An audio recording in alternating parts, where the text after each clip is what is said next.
waqti dhahiyata wal aqiqata wahdiyan wa ulil umuri atihumu la tajrimu. Waqti sareng kedah ngadatangkeun anjeun ad-dhahiyata kana kurban wal aqiqata sareng akikah wahdiyan sareng hadiah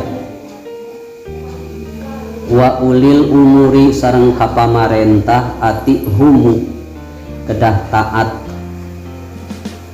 aranjeun kabeh atihumu kedah taat la tajrimu maka henteu berdosa anjeun. Wakti kedah ngadatangkeun anjeun ad-dhahiyata kana kurban wal aqiqata sareng kana akikah wahdiyan sareng hadiah. Hadiah teh maksudna sanes hadiah pemberian. Wahdiyan teh mencit domba hadiyu dina waktos ibadah haji sebabna hadiyu. Wa ulil umuri sareng kapamarentah anu nyepeng kakawasaan nyepeng pemerintahan anu memegang urusan-urusan muslimin ulil umur atihum kedah taat kasadayana atihum kedah taat anjeun kasadayana la tajrimu maka anjeun moal berdosa. Zakaro parantos nyarioskeun saha anadimu anu nganadomkeun ieu kitab piha dal baiti dina ieu bait su'abataini kalawan dua cabang iman. Aya dua cabang iman dina bait ieu anu kurang kedah dipidamel payuqalu maka dicarioskeun ala tartibi ma sabaqo kalawan urutan ma perkara sabaqo nu parantos dipayung wasu batu saminatu wal arbaun ari cabang iman anu ka-48 ityanul udhiyah wal aqiqah wal hadiyu. Ityanul udhiyati nyaeta ngadatangkeun kana kurban. Ngadatangkeun teh maksudna midamel urang sing tiasa ngalaksanakeun kurban anu sok disembelih dina Idul Adha sareng hari tasyrik teh udhiyah pepincitan dina tanggal 10 Dzulhijjah 11 12 13 eta disebatna kurban. Kami pepincitan salian dina dinten-dinten eta bisa kemungkinanana akikoh atawa hadiah. Wal akikoh sareng akekah urang sing tiasa mencit akikoh domba kanggo akekah lamun ngalahirkeun hiji budak maka bapakna sunat menyembelih hewan akikoh. Lamun lalaki budakna dua dombana, lamun budakna istri maka akikohna hiji domba atawa emek. Wal hadiyu sareng hadiah. Patadhiyatu ari kurban dabhul ibil mencit hiji onta awil bakor atanapi sapi samuning oge bakor awil gonami atanapi domba taqarruban ilallahi ta'ala semata-mata ngadeukeutkeun diri ilallahi ta'ala ka Gusti Allah ta'ala. Anu disebat kurban teh peupencitan anu bisa berupa onta, bisa berupa sapi, muning, domba atanapi emek. Nawaituna tujuanana taqarrub ka Gusti Allah, sedekah ka jalmi-jalmi fakir, jalmi miskin ku berupa daging hewan taqarrub disebat. Urang sedekah ka jalma Islam teh lain ku beas wae. Oge ditambah ku giji hewani butuh umat Islam oge supaya ngabuktoskeun kurban teh umat Islam ulah boga keyakinan karena hewan seolah-olah hewan teh suci. Hewan mah kan orang Hindu orang Buddha mah meureun nganggap aya hewan anu suci. Hari urang mah teu hewan mah hewan we. Umat Islam sah dimanfaatkeun kanggo kepentingan kaum muslimin anu dihalalkeun ku Allah. Sanaos aya hewan-hewan anu haram dikonsumsi teu meunang dimanfaatkeun dituang daging tah domba, sapi, muni, atanapi onta sah dianggo kurban lamun urang gaduh mampu. Lamun teu gaduh tiasa sodakoh ku bentuk naon bae dina kaping 10 Dzulhijjah 11, 12 sareng 13 Dzulhijjah. Wayan hulu jeung asup naon waktu dabhi waktu mencitna hewan kurban ditulu'i samsin kalawan terbitna matahari yauman nahri dina dinten lebaran Idul Adha. Brai panon poe enjing-enjing kaping 10 Dzulhijjah tos sah mencit hewan kurban. Begitu bijil panon poe. Natak diatur dina ilmu fikih netepan Idul Adha teh netepan sunat Idul Adha sunat disegerakeun setelah naon waktu duha bijil panon poe tosak salat Idul Adha. Nah kedah enjing-enjing karena memang memberikan kesempatan kanggo menyembelih hewan kurban. Upami netepan Idul Fitri eta mah sunat rada siang, alasanana memberi kesempatan ka jalmi-jalmi nu teu acan biasa mayar zakat fitrah supaya enjing-enjing teh mayar zakat fitrah heula. Maka diberi kesempatan netepan Idul Fitri rada siangan supaya jalmi anu teu acan Idul acan fitrah biasa ngalaksanakeun fitrah heula. Itu dina Idul Fitri. Wa madha jeung berlalu qadra salatil id sareng liwat qadra salatil id saukuran salat hari raya wal khutbataini sareng dua khutbah. Salat naha salat saha al imamu imam aulam yusolli atanapi henteu salat. Hada ari ieu pendapat teh inda Syafi'i numutkeun Imam Syafi'i. Wa akhiru waqti tadhiyati ari akhirna waktu kurban wa akhiru waqti tadhiyati ari akhirna waktu kurban wa nyaeta akhiru ayyami tasyriki as-salasah. Akhiru ayyami tasyriki nyaeta akhir dinten tasrek as-salasah anu tilu nyaeta kaping 11, 12, 13. Kaping 13 teh disebatna akhiru ayyami tasyrik. Khilafan bari nyulayaan li Abi Hanifah kana pendapat Imam Abu Hanifah wa Malikin sareng Imam Malik.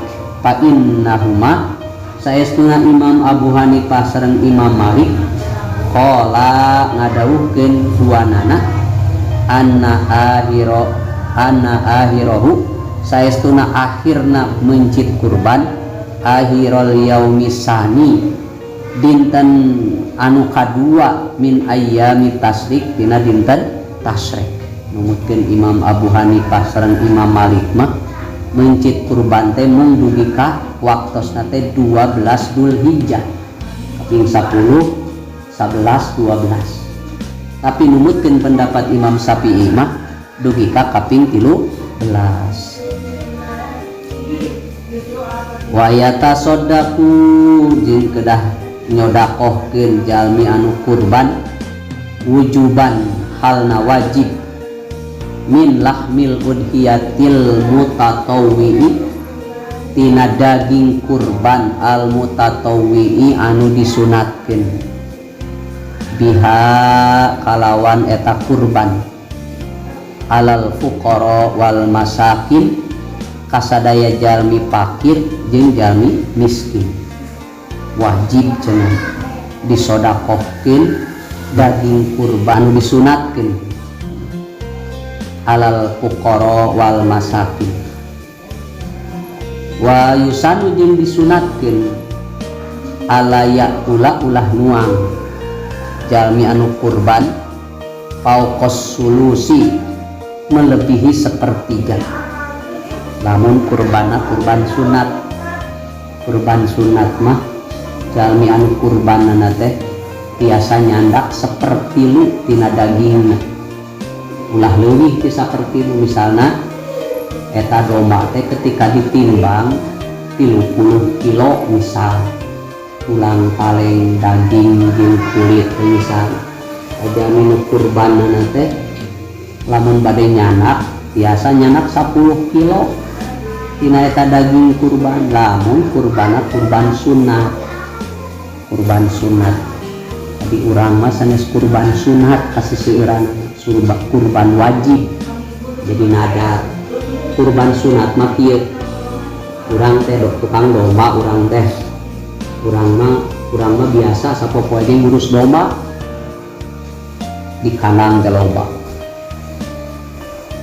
Dengan nepi kana Idul Adha isuk-isuk terus beres sholat Idul Adha tuluy urang teh mawa bedog misal ditalian domba teh ku urang hiji nupang alusna, loba ngawangkong ka sasaha, loba nyarita ka anak ka pamajikan, nguncit teh ku urang teh niat kurban. Kurban anu ku urang domba nu dipencit ku urang teh urang biasa nyanak sapertilu daging tina eta kurban. 2/3 disodakohkeun ka fakir miskin. Anu tiasa nyanak tina daging kurban teh jalmi anu kurbana sunat. Ari kurbana nu nadar mah nu wajib sanes mutatawwi, sanes tatawwu nadar eta mah kedah sadayana disodakohkeun teu kenging dicanak.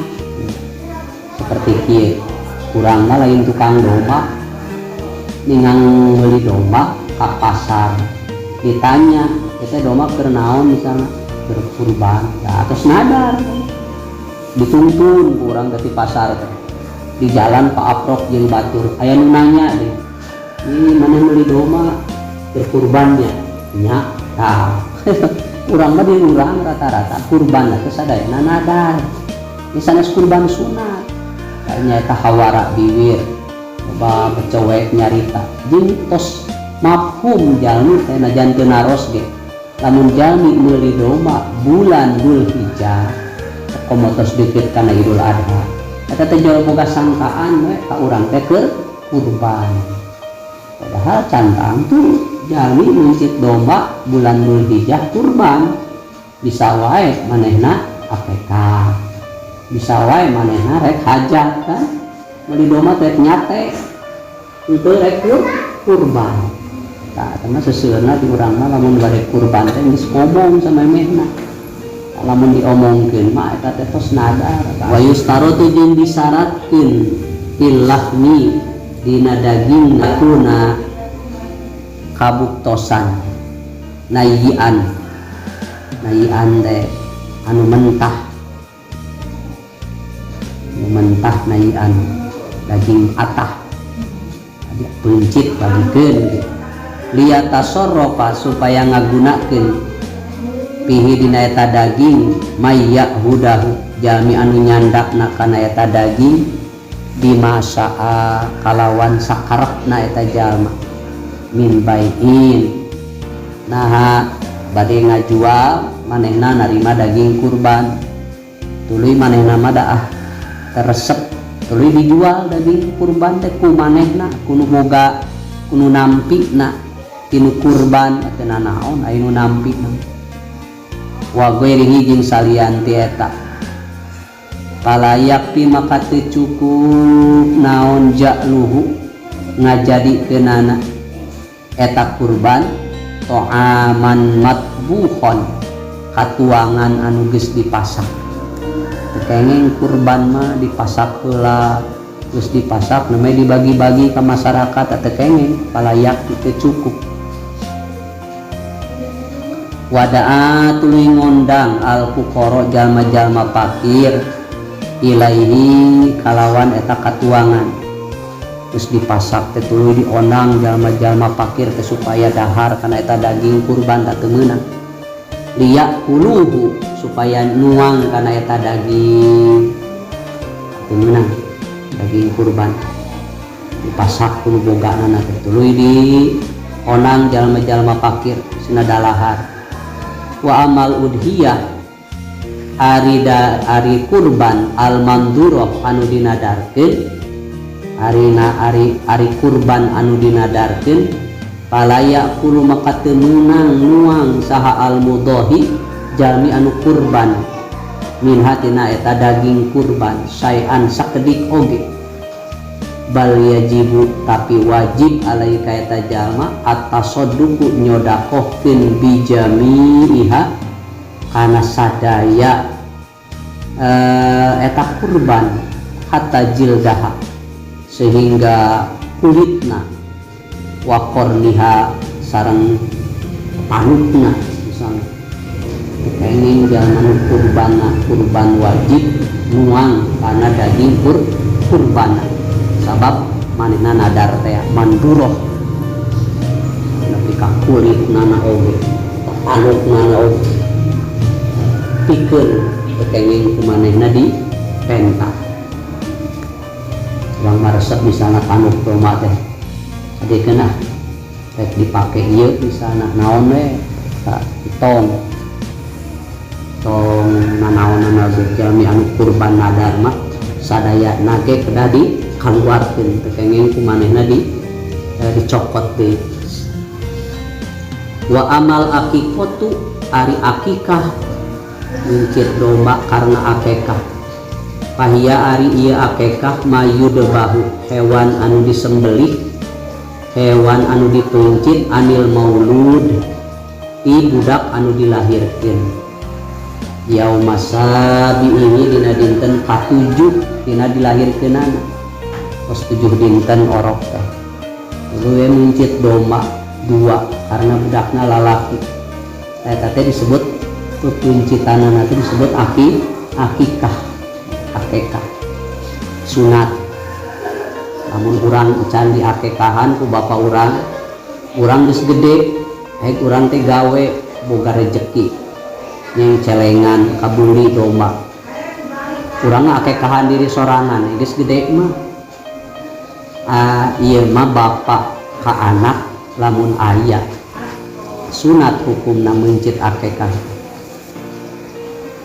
wa yusanu jeung disunatkeun dabhuha mencitna akekah inda tulu isamsi dina waktu brai panon poe dina waktu bijil panon poe sunat urang mencit hewan akekah malamun teu brai panon poe teu sawios da hukumna sunat payudebahu maka kedah dipencit anil gulami pikeun budak lalaki satani 2 domba mun budak lalaki malamun dituntut hiji-hiji da teu boga teh cenah naon urang kedah tafakur kanu maha luhur Allah anu ngadamel makhluk dina tempat anu sapertos kitu namun bi iradatillah salama sehat. Wa anil jariyati jeung pikeun budak istri budak awewe satun hiji domba pami porokna istri akekahna mun muncit hiji domba.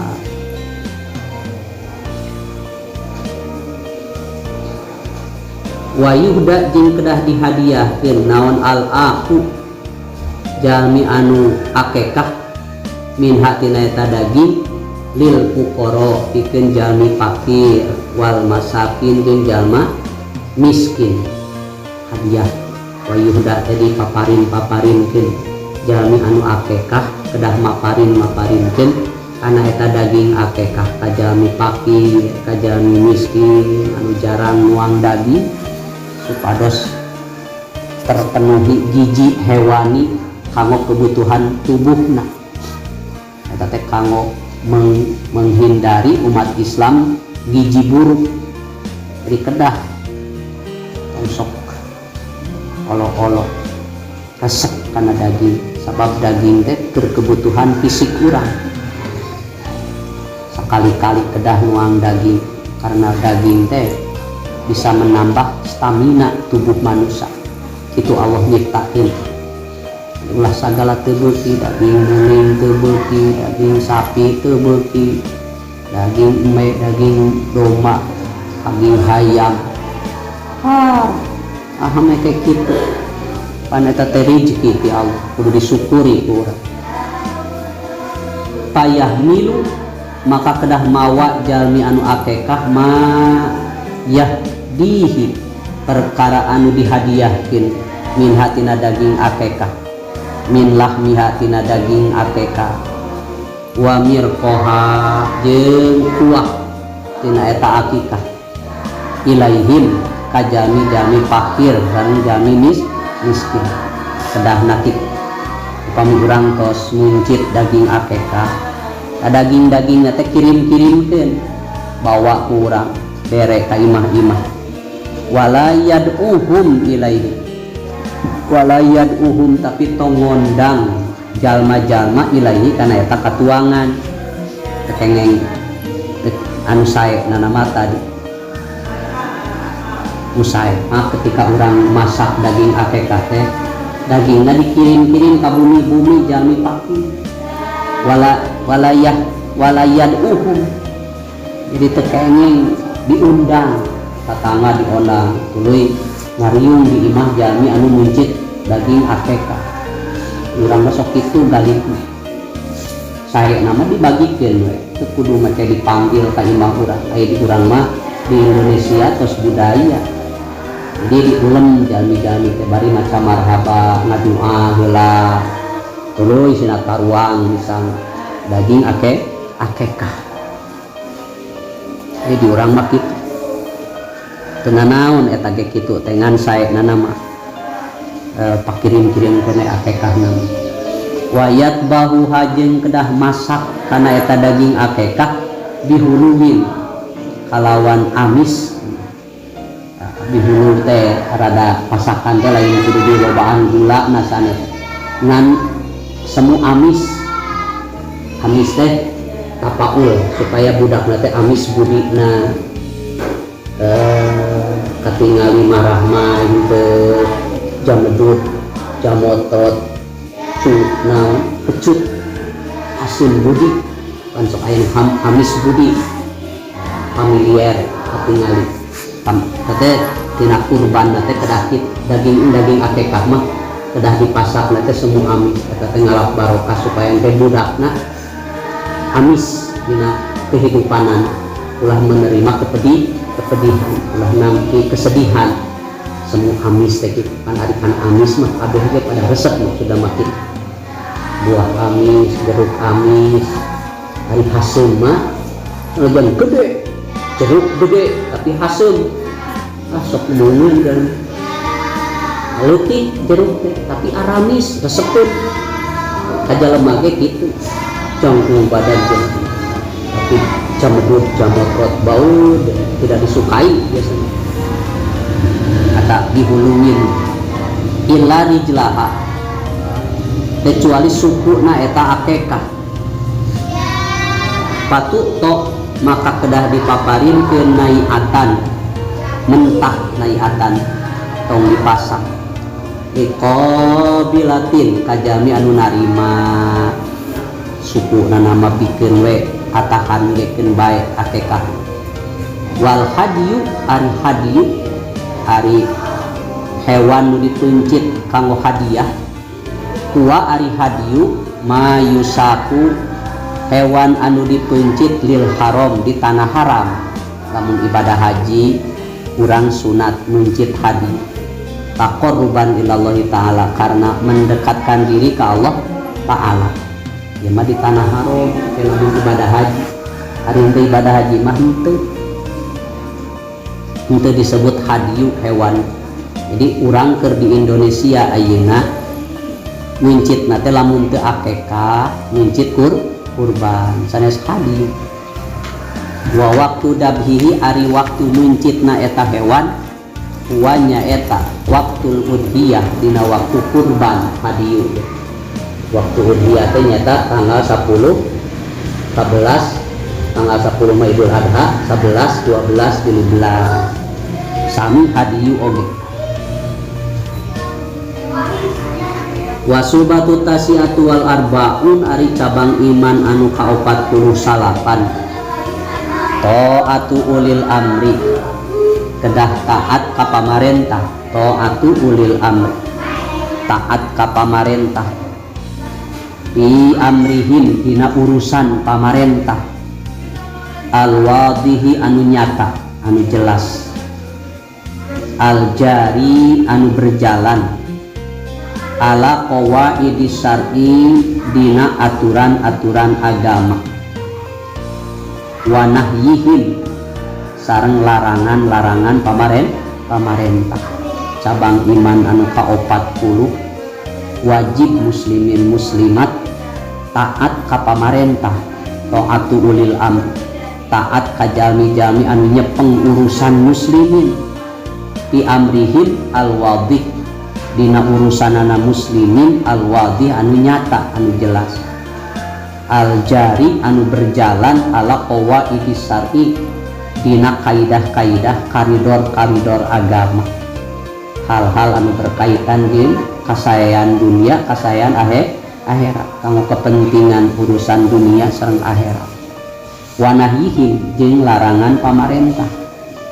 Urang kedah taat ka pamarentah salami pamarentah aya dina jalan-jalan anu eta keputusan pemerintah berdasarkan kaidah-kaidah agama. Lamun pamarentah ngalarang kana salat misalnya, pamarentah ngalarang ibadah eta mah tong ditaati selama pamarentah nitah kana sae mah wajib urang diikuti sanajan eta pamarentah lain Islam. Ayeuna musim musibah corona pamarentah sanes ngalarang salat namun salat diusahakeun dipidamel di tempat di bumi urang entong terlalu banyak kerumunan tujuanan bisa kedik we jalmi anu berjamaah mah aya tapi berjamaah bisa dibawa di imam bisa di masjid itu sanes ngalarang salat pamarentah ayeuna.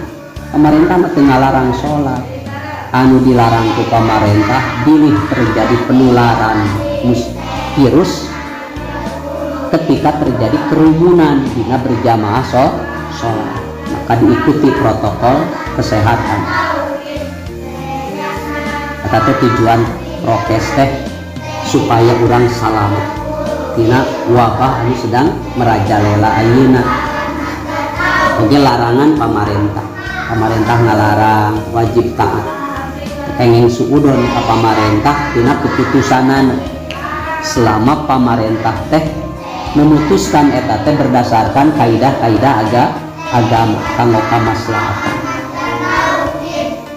Kadalikanya kitu deui patajibu wajib naon taatuhum taatna sadaya jalmi ala jami'ir ru'aya kasadaya pamarentah kasadaya patajibu maka wajib taatuhum taatna ka pamarentah ala jami'ir ru'aya kasadaya rakyat ru'aya jamatina rakyatun ru'aya sadaya rakyat wajib taat karena parentahna pamarentah dohiron wa batinan dohir sareng batin jadi luar dalam lahir batin urang kedah taat ka pamarentah teu ingin ngabangkang ka pamarentah menentang ka pamarentah. Liqaulihi ta'ala karena ayat dawuhan Allah ta'ala atiullaha wa atiur rasul wa ulil amri minkum. Atiu kedah taat aranjeun Allah ka Allah wa atiu jeung kedah taat araran jeung ar-rasula ka para rasul wa ulil amri sareng kajami-jami anu ngagaduhan urusan minkum teh eta sadayana wa hum ari eta ulil amri teh al ulama jami-jami nu ngagaduhan pengetahuan para ulama dina bidangna.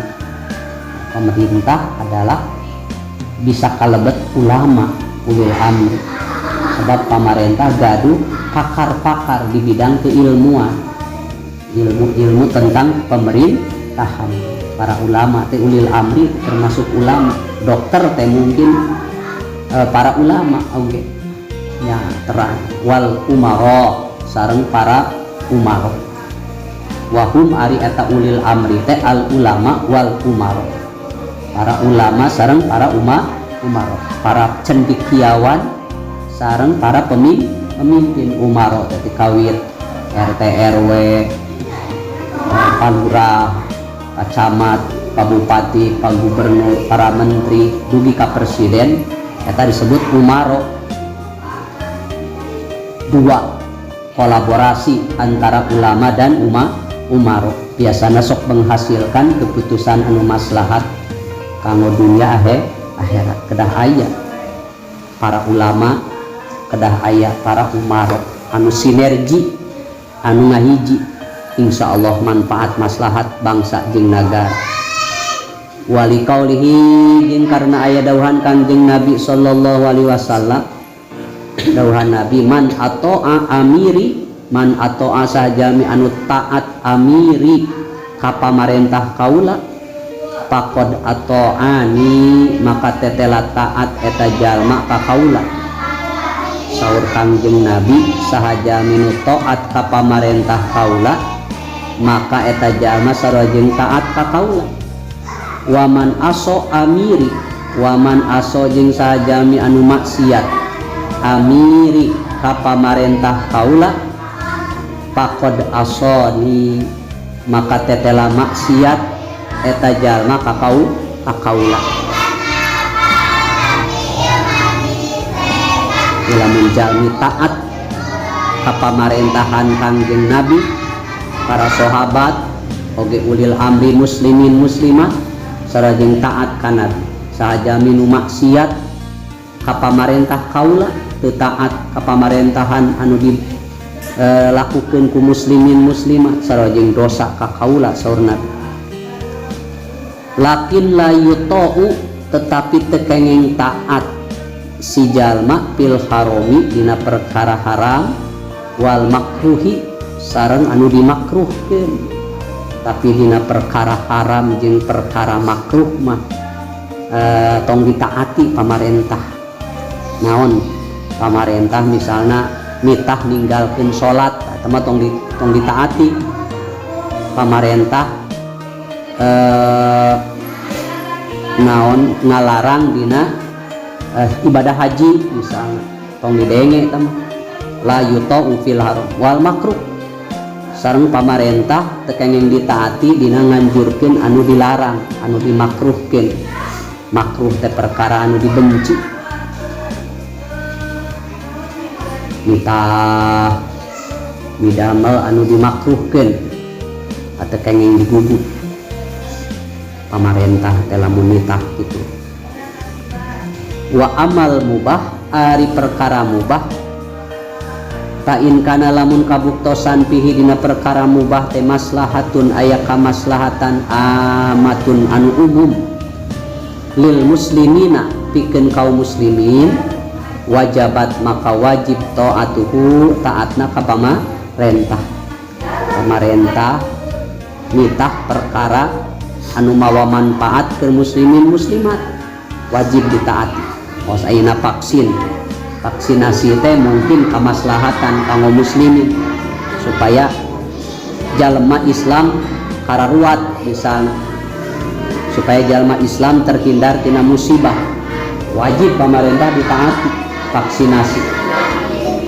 Vaksin boro-boro vaksin corona budak bayi oge korok dileutik kan pok posyandu divaksin vaksin naon campak vaksin rupi-rupi vaksin ka orok ayeuna plus kolot urang kakenaan corona divaksin deui kalau kekebalan imun tubuh urang kada tama kalau pamaslahatan wajib urang mentaati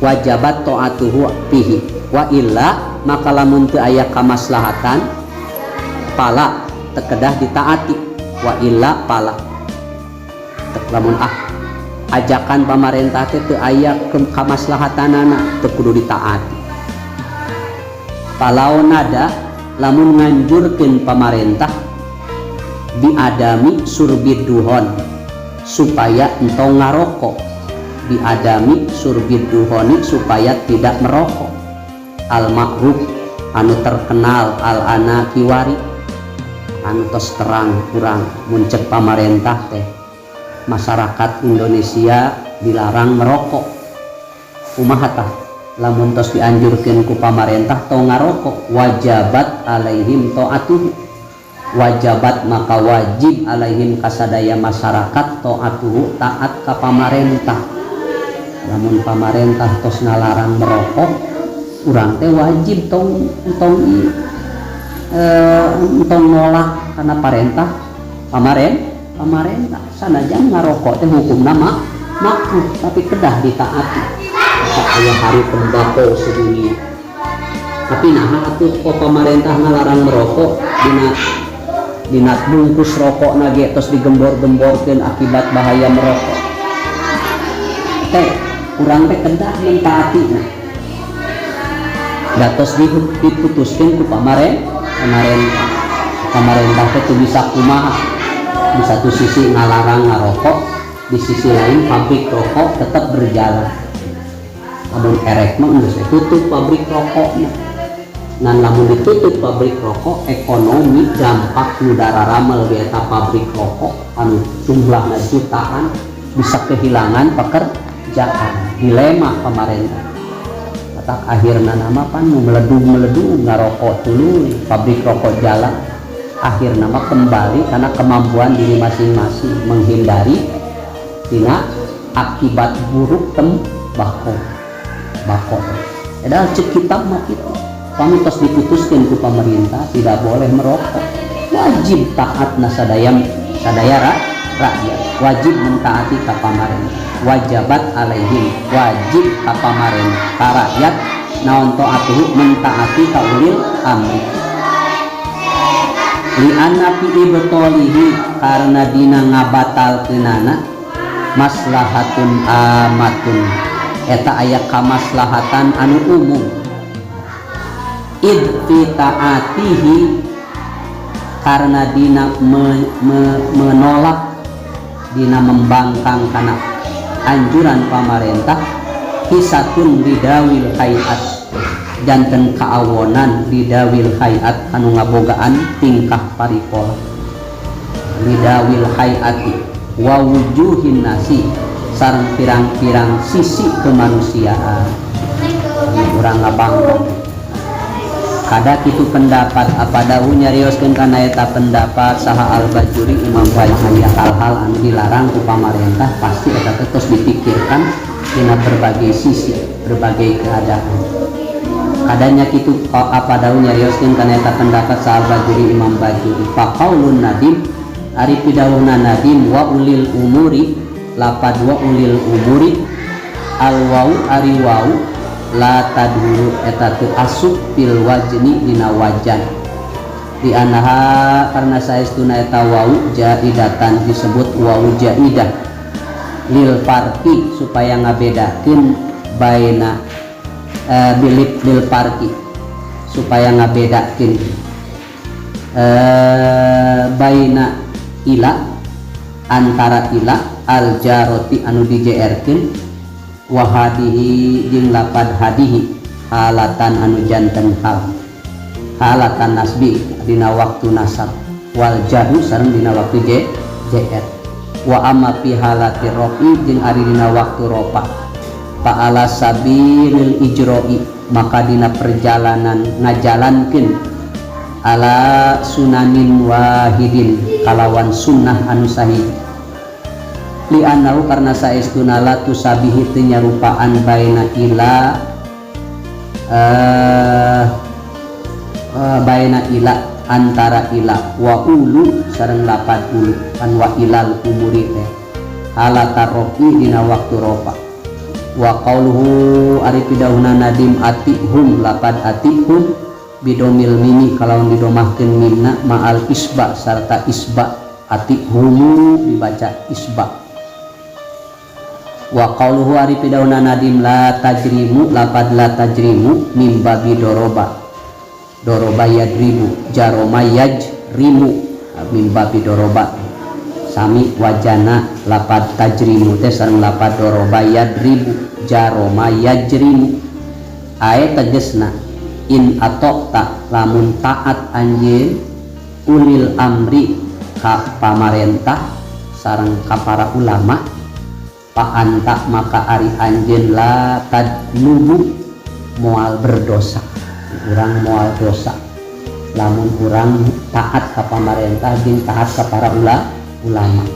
Qala ngadauh saha an nadimu amsik wallahu a'lam.